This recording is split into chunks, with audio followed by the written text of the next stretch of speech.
Hey guys, in this video I'm going to be doing a Pop! OS review and whether or not is it the best Linux distro right now. I'll give you a balanced review, both pros and cons, and also with what truly makes them shine.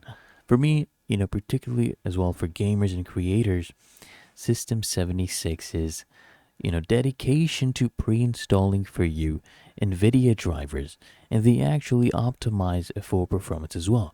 That's a massive plus. It just works with your hardware, which is often a headache with the other distros. And, the Cosmic desktop environment as well.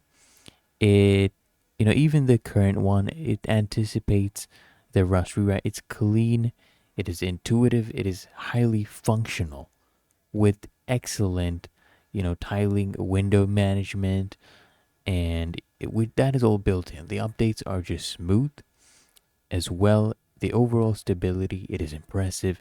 It just feels like a polished, modern Linux desktop, Now we'll go over the not so good stuff as well, because while the overall experience is great, there are customization options as well. That's great as well, especially for the GNOME version as well. And it can feel a bit more limited compared to highly configurable desktops like the KDE Plasma, right?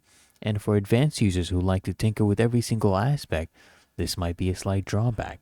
And also, it is based on Ubuntu, so you're still tied to some of its release cycles and your package management quirks. Though, Pop! OS does handle them pretty well. So, is it the best one? Honestly, look, for a significant portion of users, especially those coming from Windows or Mac OS, or anyone who's looking for a powerful, user-friendly and gaming, ready Linux experience, Pop! OS definitely it is a top contender, if not the best. It does have its focus on hardware compatibility and a streamlined workflow that makes it incredibly compelling. So let me know what you would be going for. If you found the review helpful, you appreciate the honesty, make sure you smash that like button and subscribe to the channel.